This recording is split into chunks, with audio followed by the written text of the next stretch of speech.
Hello friends, तो आज हम बात करेंगे एल की। एल 90s का एक ऐसा ब्रांड था जो घर घर में अपने रिलायबल पावरफुल स्कूटर्स के लिए जाना जाता था।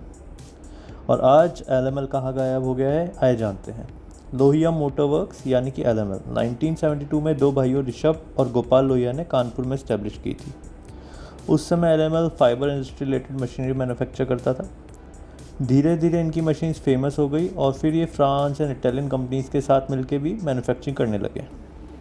इसी बीच एल और दूसरे बिजनेस भी एक्सप्लोर कर रहा था और यहीं से स्टार्ट हुई एल वेस्पा की। पियाजियो, जो कि पहले बजाज के साथ पार्टनरशिप में अपना वेस्पा 150 स्कूटर इंडिया में बेच रही थी, पर 1978 के अराउंड बजाज और पियाजियो अलग हो गए। फिर 1983 में एल एंड पियाजियो ने कोलैबोरेट किया और एल वेस्पा को वापस इंडिया में बेचने लगे। ये वो टाइम था जब टू व्हीलर्स के मार्केट में इंडिया में बहुत तेज़ी से बढ़ोतरी चल रही थी। इस जॉइंट वेंचर ने इंडिया को 90s के फेमस एल एनवी और एल सेलेक्ट जैसे स्कूटर्स दिए। 1990s तक एल ने अपना सारा फोकस स्कूटर पे शिफ्ट कर दिया और अपने बाकी बिजनेस को बंद कर दिया था। एंड 1995 तक एल इंडिया के सेकंड लार्जेस्ट मैन्युफैक्चरर बन गया था स्कूटर्स में। इसका मार्केट शेयर अराउंड 16% तक पहुंच चुका था। एल अपने scooters USA, UK, Italy, Nigeria, Egypt जैसे देशों में भी एक्सपोर्ट करने लगा था। लेकिन दिसंबर 1997 में पियाजियो के ओनर जियोनी एग्नेले की स्टमक कैंसर की वजह से डेथ हो गई। उसके बाद 1999 में पियाजियो ने एनेबल के साथ अपना टाई अप ख़त्म कर दिया, क्योंकि वो खुद अब अपने स्कूटर इंडिया में बेचना चाहते थे। ये एल के लिए एक बड़ा धक्का था, क्योंकि एल पियाजियो पे टेक्नोलॉजी और के लिए बहुत डिपेंडेंट था।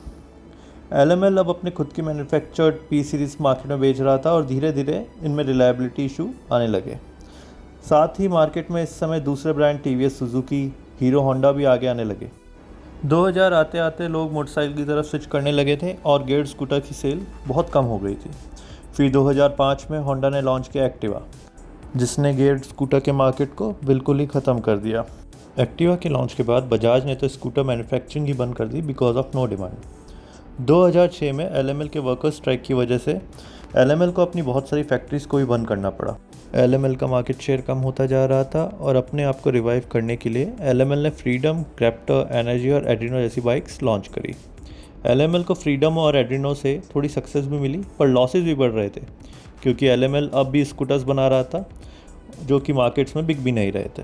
फाइनली एल ने 2015 में gearless scooter star euro 150 launch किया और ये भी मार्केट में ज़्यादा नहीं चला।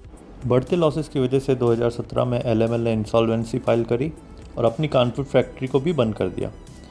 अगर एल टाइमली थोड़ा मार्केट के अकॉर्डिंग अडेप्ट करता तो हो सकता है आज भी वो मार्केट में होता। आपकी एल स्कूटर्स के साथ क्या मेमोरीज़ है, कमेंट सेक्शन में ज़रूर शेयर करिएगा। Please do like, share and subscribe.